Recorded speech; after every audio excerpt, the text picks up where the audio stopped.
Tita Noreen. Ito nga sinabi ni Sophie. Bumalik ka na sa wisyo mo at nakikilala mo pa ako. Ano pong ginagawa niyo dito? Kung sasaktan niyo ako ulit, makakaalis na kayo. Alam mo, Pepay, gustong-gusto na kitang saktan. Pero gusto ko munang sabihin sa'yo kung gaano kahalimaw ang nanay mo. Pinatay niya ang asawa ko. Itinulak niya sa building si Jojo. Hindi yan totoo. Tita Noreen, pwede ba? Tigilan niya yung pagsisinungaling ninyo. Yun ang totoo!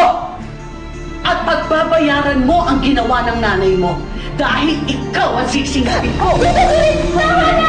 Jeffrey! Ikaw talaga ang sayo! Ikaw! Hindi tulungan na ako! Namatay ka na rin!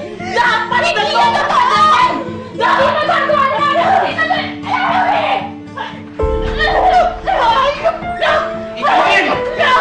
Gawa niyo si Pepay! Huwag ka lang alam, Jeffrey! Nang dahil sa babae niya, namatay ang asawa ko! Walang kasalanan si Pepay!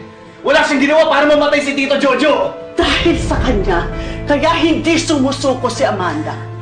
Hinabol siya ni Jojo at itinulak niya para mamatay, para mabawasan ng taong pipigil sa kanya na mapalapit sa babaeng yan. Ngayon, sabihin mo sa akin na walang kasalanan yan. Siya ang dahilan kung bakit naging miserable ang buhay namin! Alam niyo, hindi yan totoo! Tito Rin, pwede ba umalis na kayo?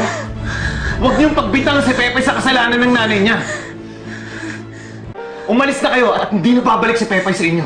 Ako ang kamag-anak niya at pwede ko siyang kunin anong oras ko man gustuhin. Tapos Tito Rin, anong gagawin niyo sa kanya? Paparusahan niyo habang buhay? Hanggat di sumusuko nanay niya? Walang pwedeng makalapit kay Pepay at masaktan siya. Hanggat nandito ako. Hindi na ako babalik sa impyerno kasama kayo! Umalis na kayo, Tita Noreen! At huwag na kayo babalik dito sa pamamahay ko, ha?